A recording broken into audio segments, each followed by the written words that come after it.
Europe के लिए और यूएस से ज़्यादा यूरोप के लिए रशिया इम्पॉर्टेंट है, क्योंकि वहाँ एनर्जी का सप्लाई जो 40% वो होता है रशिया से होता है, जो अब डिक्रीज़ हो गया है काफ़ी। भारत से भी तेल लेने लगे हैं वो लोग, भारत रशिया का तेल रिफाइन करके उनको दे रहा है। क्या यही वजह है कि सैंक्शंस तो लगा पाया यूएस, लेकिन बाकी जो और बैन लगाने थे वो नहीं कर पाए, और नहीं। क्या ये कभी कर पाएगा या नहीं कर पाएगा? ये किस तरह की यूएस की नीति है कि जिसमें आप बात करते हो ह्यूमैनिटी की, आप बात करते हो कि आप दुनिया के सबसे बड़े खैरख्वाह हो, लेकिन आप अपने छोटे से स्वार्थ से पीछे नहीं हट सकते। आप दो देशों को जो फ्रेंडली कंट्री थे, जो ब्रदरहुड था जिनमें, उनको आप युद्ध में झोंक देते हो।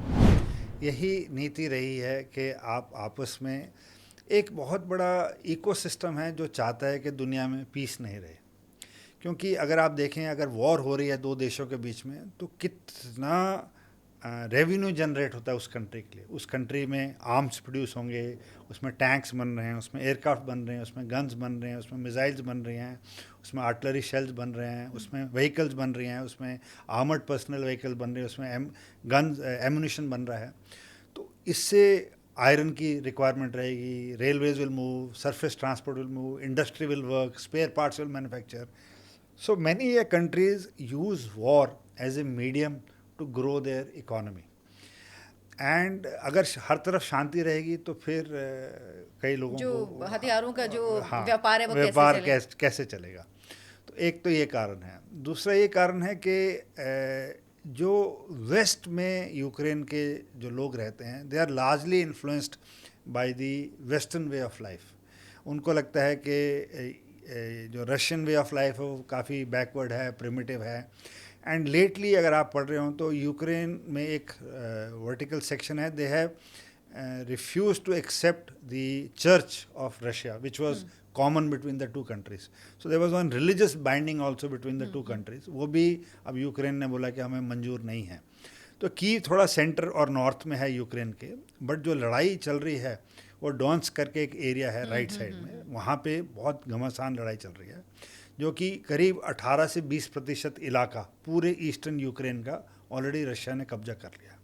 अब आपके सवाल पे आते हुए कि गैस पाइप, तो रशिया से युद्ध से पहले 2022 से 4 पाइपलाइन जाती हैं। एक नॉर्थ स्ट्रीम पाइपलाइन जाती है, वो ग्रीनलैंड और आर्कटिक रीजन से होती हुई यूरोप जाती है। एक पाइपलाइन पोलैंड के थ्रू एरिया से निकलती है। तीसरी पाइपलाइन इनकी यूक्रेन से निकलती है जो जाती है, और चौथी पाइपलाइन तुर्की के थ्रू जाती है रशिया से। तो ये पूरे यूरोप को गैस प्रोवाइड करती है। एंड वहाँ पे हर चीज़ यूरोप में गैस बेस्ड है। मतलब आपकी घर की एयर कंडीशनिंग से लेके केमिकल बनाने की फैक्ट्री से लेके एंड प्लांट्स में जो यूज़ होता है, तो it is a mix of electricity and natural gas. तो ये जब लड़ाई स्टार्ट हुई तो सब ने बोला कि कैसे काम चलेगा ये होता। आज की डेट में एक गैस प्रॉम करके कंपनी है रशिया में, which is the largest gas producing company.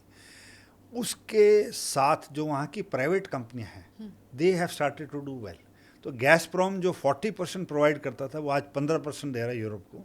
बाकी जो ये गैप है 25% का, लार्ज एक्सटेंट तक जो रूस की प्राइवेट कंपनीज हैं जो गैस में डील करते हैं, उन्होंने ये काम करना स्टार्ट किया। तो थ्रू अ थर्ड कंट्री ये सारी गैस अब वहाँ पे प्रोवाइड करना स्टार्ट कर दिया। It is largely going through ships and going through other countries which are not openly in a ban.